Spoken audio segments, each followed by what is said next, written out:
I am a non-specific manifester, means that I do a lot better to not ask for specific things.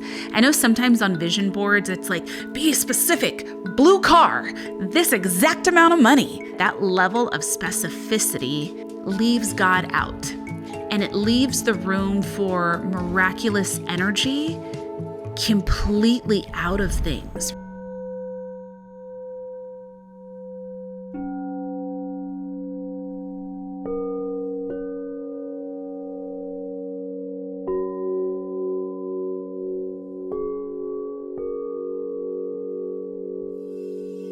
Welcome to Deeply Well, a soft place to land on your journey, a podcast for those that are curious, creative, and ready to expand in higher consciousness and self-care.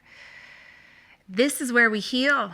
This is where we transcend. I'm Devi Brown. Welcome back to the show. All month long, we have been exploring a lot around regulation, supporting your needs, and being able to really see what is your energy and what is someone else's. We've been diving into rituals and practices. We've had some special conversations with some beautiful guests like my friends David Elliott and Vish Chatterjee. And now it is time to think ahead. So we're gearing up to hop into this new year, 2025, right? And I saw this meme that really made me laugh. And I'm going to butcher it a little bit, but it was so funny. It said, I guess y'all have learned your lesson. I haven't heard nobody talking about 2025 is my year. When I read that, I started dying laughing. You know, it's like, I think back, I remember when 2020 launched, right? And just like 2020 is kind of iconic numbering. But it was before the pandemic was announced. And I remember everybody was like, 2020 vision, you know, like this my year. And I think like the meme of the time was like the illustrated girl walking up steps with like all these bags on her shoulders and stepping on boxes that had little names. And, you know, it's watching kind of the settling in over the last few years, I think has actually been really beautiful. Because sometimes we can put really performative expectations on this container of right now, this bridge to the unknown, this bridge to the future. And so it's really interesting to even be in this space now, I think, for so many, and to see that meme. And it's really not about you predicting wild success or wild change in circumstance, right? It's not about kind of having to pump yourself up for how much bigger you can be or how much different it can be. I've never really personally connected with that. I think that's not my style of communication anyway about things, but especially at the time of the new year, you know, this idea of like, this my year, watch what happens. You know, it's it's sweet. I like the motivation of that. But at the same time, I've always felt that there was something that rang a little hollow about it. And there was something that felt almost like it created a limit. Like it had so much expectation to it that it also provided some level of limitation because there wasn't space for God. There wasn't space even for maybe the unknown or the unrealized. And so that's just something I was thinking about as I saw that meme that, you know, that's funny, but it's actually quite beautiful to me to create space for what you don't know. And that's the piece that a lot of people I observe miss on the journey, right? There is this idea that you're going to go on a journey with yourself and you also already see the end result and the kind of person it's going to make you. And sometimes visualizations can be really powerful for that. Like if you've had a lot of pain, you can sit in a visualization and say like, I am imagining, I'm summoning forward this person, this feeling of having a different experience. But sometimes we use that kind of futuristic vision to actually be a tool of avoidance and a tool of restriction. It gets us out of the present, it gets us out of the work, and it turns it a little bit more into performance, right? But When we're doing work or when we are creating our dreams, we also want to be in our bodies as that's happening. Like that's what makes it real. That's what makes it your human lived experience. That's what gives it deeper meaning, right? It becomes those core memories, those testimonies, those lessons, that embodied wisdom. And so when we're thinking about this new year, I really want to call forward in general, before the new year even gets here, an opportunity to maybe look at it in a couple of different ways, how you may want to go about walking into this next year. For those that are connected to human design too, I am a non-specific manifester. So my design under that system means that I do a lot better to not ask for specific things. I know sometimes on vision boards, it's like, be specific, blue car, this exact amount of money, this, that, right? Red dress, this man, that girl, this job, that title. A lot of times, and that may be your style, depending on your human design, you may be a specific manifester, I don't know.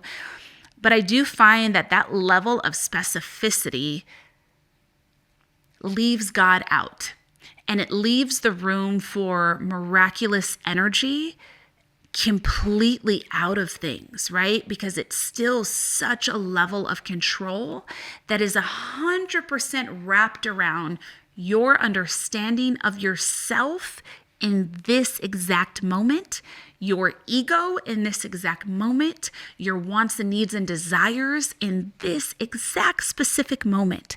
And so if you are on a journey, right, or if you are calling forward a life that you just don't know really well yet, that you're kind of desiring and needing and wanting to feel, I found that it can actually be a lot more helpful and supportive to create some space around what these goals and desires are, so that something that is even bigger or even more special or more uniquely fit to you can appear if it's supposed to. So for this year, as we get ready to move into 2025, I want to consider walking into the new year without a lot of projections, without a lot of specificity, and without a lot of expectation. And what if we walk into this new year and we actually choose to lean into our own unique intuition, the whispers that we feel, the seeds that have been planted, the little pings that we're getting here and there about things. And let's lean in to the mightiness of God. What can God do in your life this year that you couldn't even conceive to put on a vision board? Where can you bring yourself this year if you choose to detach and let go from all this planning and expectation and follow the whispers? Follow the symbols, follow the signs. I know something has been coming up for you. I know things have been coming to you, especially in the last few months. We've had so many astrological transits. There are so many things brewing. So much is coming. But if we stay so tight and so rigid to maybe dreams that are outdated, people that are outdated, are we really giving ourselves the opportunity to transform, to be in purpose, to have more, to be more? Take a second here. I invite you to gently close your eyes, as long as you are not driving. Take a deep breath. And let's ask ourselves a couple questions before we get a little more deeply into this. Deep breath in.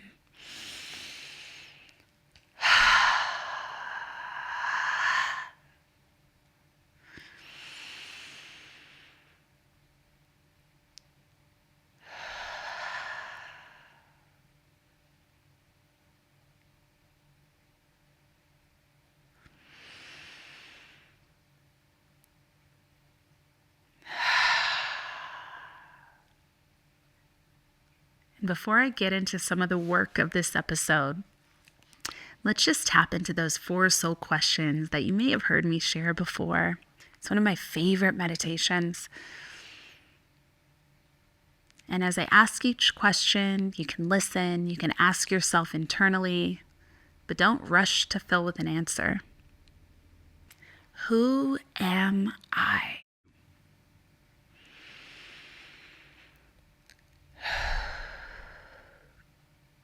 What do I really want? What do I really want?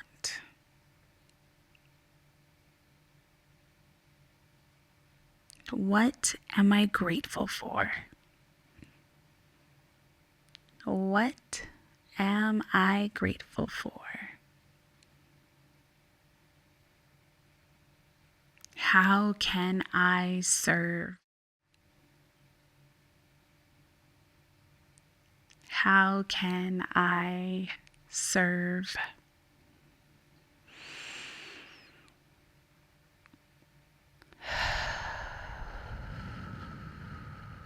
All right, let's cleanse the palate. Now I want to bring forward 5 different ways that you can really interact and co-create with your new year energy. Ritualizing reflection is my first thought on this. If you haven't already done this, or if you have, do a refresh, because the top of the year is a great time for a refresh for this. But create a sacred space. Create a space that you are going to spend time in all year long in some kind of a way. Or it can be an altar for your year. Light a candle, set an intention. Spend some dedicated time recapitulating or reviewing your year before the new year begins. A great time to do this is in a couple of weeks before the new year starts, even a few days before the new year starts, but try to get ahead of it so you can have a little more time for creation and really give yourself an opportunity to release any and all that happened and was experienced this year. But really review your year just for the information of it. Take stock. What happened? How much time for grief did you have? How much time for joy did you have? What did community look like for you? Was this a building year? Was this a harvesting year? Was this a rest year? Was this an ideating year? Just notice, what did it represent for you? What did you find was maybe one of the bigger themes of what this year was? Identify the theme. Get it down on paper. Notice it. Save this knowing and understanding for yourself. And instead of only listing maybe goals and looking from it from the standpoint of like, what did you hit? What did you didn't? Ask yourself, what did I learn? What was the lesson this year? Macro and micro. Ask yourself, how did I grow spiritually? Write it down, notice it, or record it into your phone for yourself. Transcribe it, keep it, listen back to it in the future.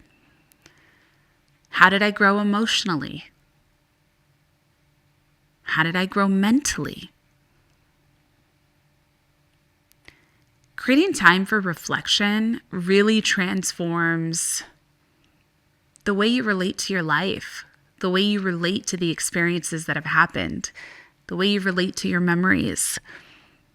It gives the space for the integration of what has transpired. And it gives the space for it to be moved into the wisdom of how you live your life. It gives you the clarity to move forward with purpose, and it gives you the beautiful release.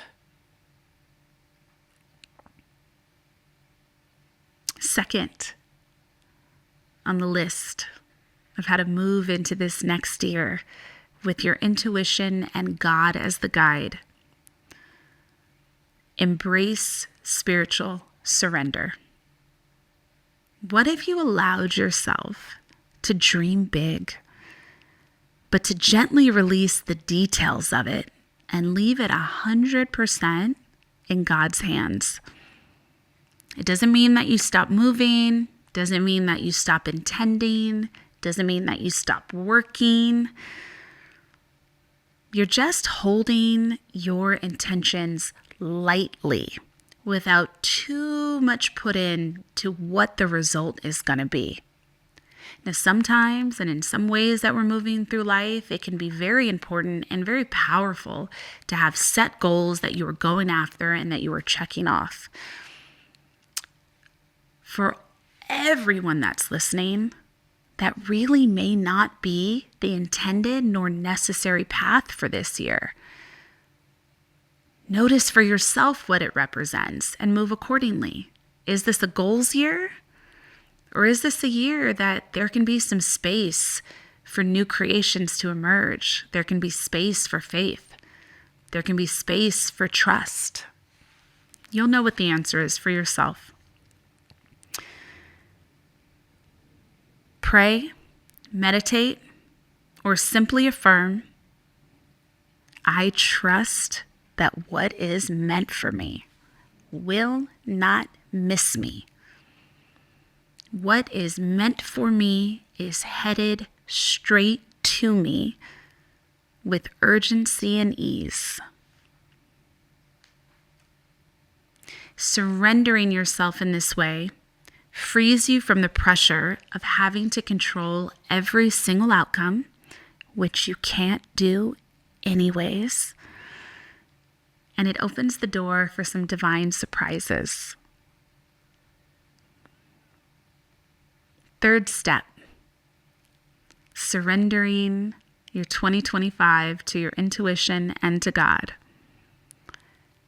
Committing to the consistent inner work.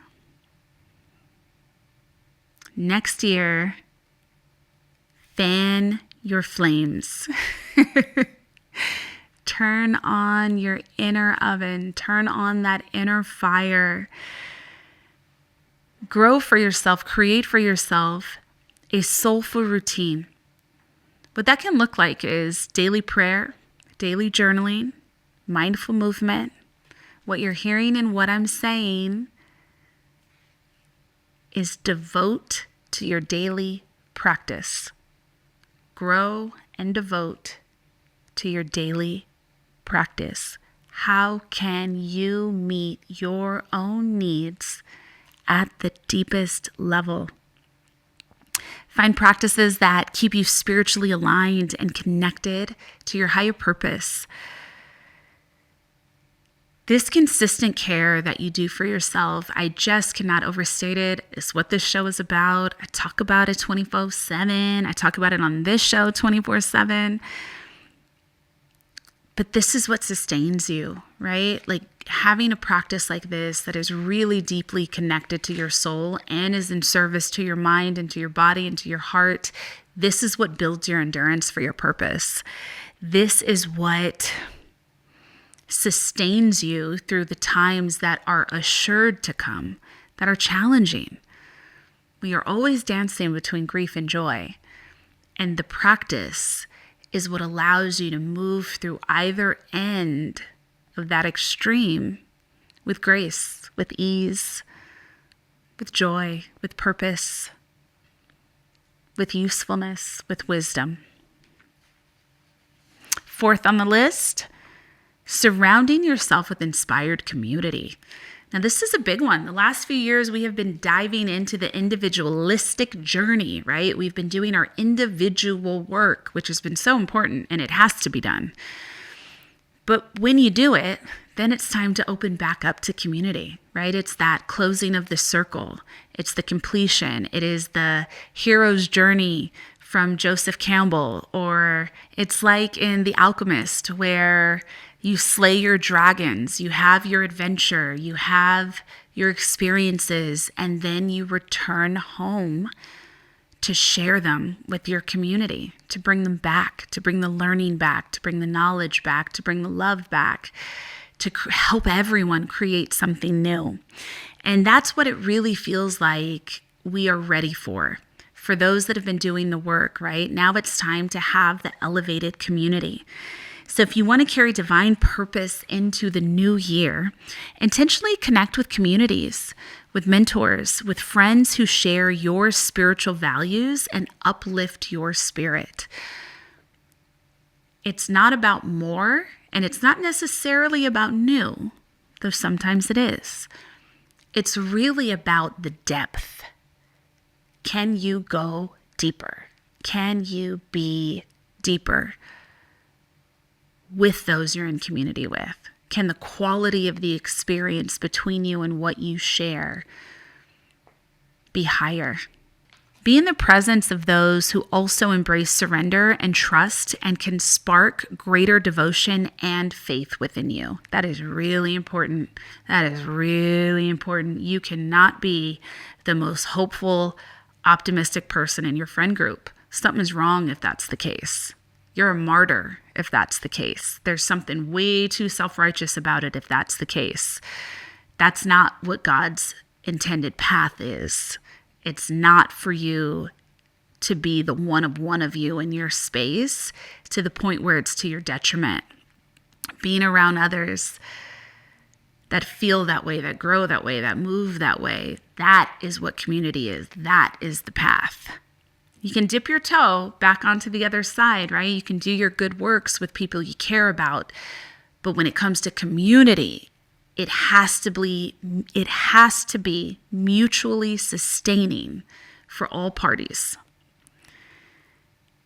And my final point for this episode and for this exercise is engage in heart-centered service. If the things that you are working on and the things that you are creating only benefit you, it is too small.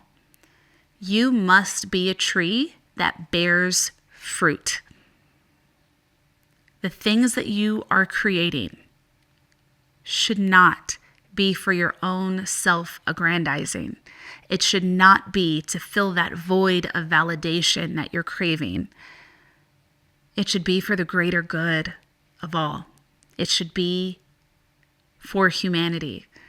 It should serve you, and it should be birthed from your creativity and your vision, and it should be beneficial to you as well. You deserve that. But if it's just for you, start over. Look again. If it's just for you, there's some work to do. There's another way that you can feel whole and loved inside. The work of your life is for all, or it's too small. So think about that moving in to this new year. In 2025, we are surrendering to our own intuition and to God. That's it. That's it. Let's see what comes. You might be someone you never dreamed of. You might have experiences. You might have a purpose you could never really think of yourself because you created the space to bring it in. You created the space for something new, for something else. Be with that. Sit in that. So I'm going to go through those again briefly. Ritualizing your reflection, number 1. Number 2, embracing spiritual surrender. Number 3, committing to consistent inner work. Number 4, surrounding yourself with inspired community. And number 5, engaging in heart-centered service.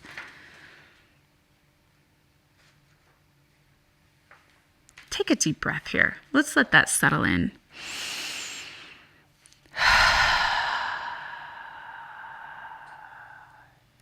Here's an affirmation that I'd love to gift you and invite you to try on for yourself. I trust in the divine plan for my life. I am prepared, open, and ready to receive. An affirmation for 2025. I trust in the divine plan for my life. I am prepared, open, and ready to receive. I trust in the divine plan for my life. I am prepared, ready, and open to receive. Oh, I love that. That felt so good. dive into some of those. Spend some time with some of those, especially before this year gets started. Something that we discussed last episode, which I just want to bring back up for review and invite you to do if you haven't. Cleanse your spaces. One of my favorite things to do, especially before I head out to my sacred New Year in Mexico to go see my whales that y'all know about. I talk about them every year. You'll be in a whale episode soon. I hope I get to see them this year. That is my desire. But something that I love to do this time of year is to just energetically cleanse. I am giving myself all the scalp treatments. I'm gashing my whole body all the time, just letting myself detox. I'm giving myself lymph massage to continue to let my body detox.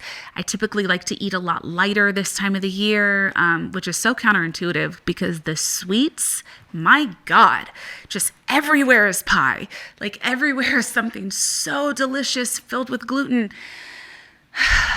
But I try to eat lighter. I try to drink more water, drink more juice to kind of counteract some of the other things that can feel destabilizing at this time of year, right? We went over this last episode, the people, the amount of stimulation, the trauma, the memories, all of the things that happen, the expectations, also the fun. But it's a lot energetically, physically, mind, body, and soul. So I try to do a lot to meet that need. As you're working through these exercises and being with some of this curriculum, I want you to think of it in that as well. Continue to support this space that you're creating by also cleansing your energy. Sage, incense, burn some smoke, some fire, Palo Santo, copal, whatever is your pleasure, whatever scent brings you to life and makes you feel good and more whole, light it up. Cleanse your energy. Light a fire if you can. Open your windows if you can. Sometimes, right? It might be snowing where you are, but whatever's possible, do what's possible. Cleanse your home. Declutter, clear out some space before the top of the new year, do the organizing that you wanted to do the gifting, do the Goodwill haul, do the Goodwill haul,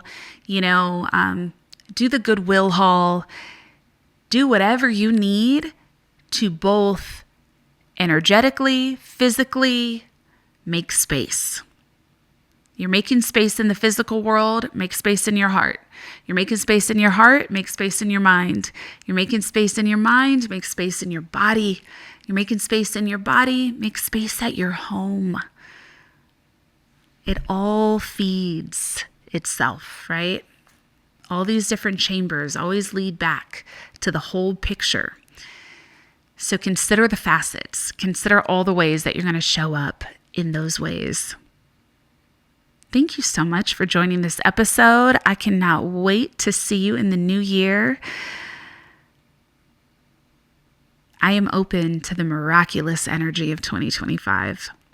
I am open to great outcomes beyond my comprehension to flow into my life with miraculous energy, grace, ease, prosperity, abundance, safety, stability, fun. Namaste.